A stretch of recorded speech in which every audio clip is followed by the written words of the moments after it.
Can you believe it, ladies and gentlemen? We are already at the quarter-final stage of the 2024 Snooker World Championship. In fact, there are only a few days left. Doesn't time fly when you're watching men play with the balls? So let's have a quick little roundup of what happened in round 2. David Gilbert versus Robert Milkins. The angry farmer absolutely milked Rob 13-4. And though Dave Gilbert was absolutely brilliant, it was more a case of Rob Milkins beating Rob Milkins. The milkman got a right grump on towards the end of his first round match against Pang. And after Dave Gilbert's tremendous victory against Luca Purcell in the first round, you always felt that he had the psychological edge coming into this one. And so it proved, and ultimately he cruised through and has so far probably been the best player of the tournament so far. Certainly the biggest overachiever. Speaking of cruising through, Judd Trump did drop 7 frames to Tom Ford, but this result was never really in doubt, was it? Judd looks calm. Judd looks composed.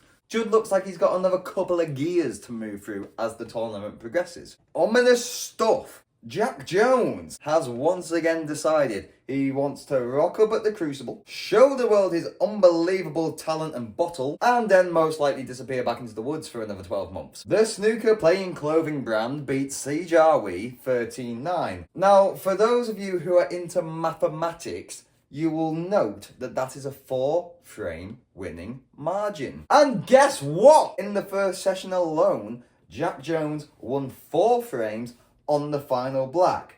And he won an extra frame from needing a snooker. The man has balls. A big, hairless pair of hairy balls.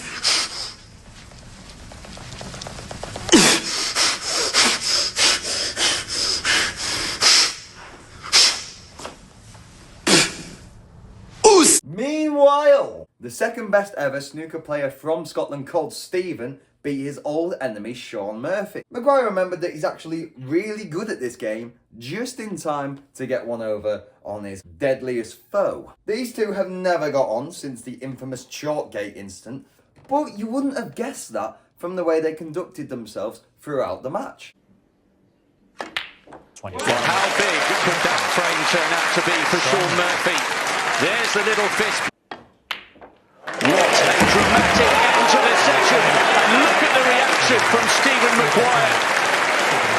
Murphy nicked 2. No sign of rivalry there. Ronnie O'Sullivan's bid for number 8 continued apace, though that was thanks in no small part to an incredibly wasteful Ryan Day. It finished 13-7 but could have and should have been a lot closer. In other news, Kyron Wilson's impressive start to this World Championship continued, and in the process, he has pissed on everyone's parade. In the first round, he decimated everyone's favourite weirdo, Dominic Dale, 10-1. Not fun! Then he had everyone's favourite up-and-coming giant killer, Joe O'Connor, to whom he dished out a merciless 13-6 defeat. Not fun! I hope you're happy, Kyron.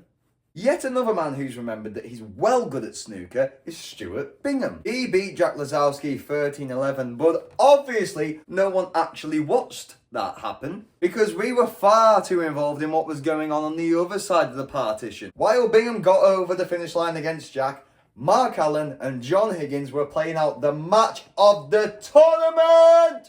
John Gigachad Higgins, after months of bottling big games, throwing away leads, nerves, doubts, disappointment, and ultimately a precarious placing in the top 16, which he has held since 1995 unbroken, he won the last 2 frames against perhaps the steeliest competitor on the tour. In fact, John was 62-0 down in the deciding frame when he decided to take on the dirtiest, the cheekiest, the most daring double I have ever seen at the Crucible. He then cleared the table, and if you didn't have a tear in your eye at this moment, sorry brother, this sport ain't for you. And we are up to speed, and just like that, we enter the final few days of this fine competition. Look at these permutations. Every possible outcome is exciting. Hold on to your cocks, folks.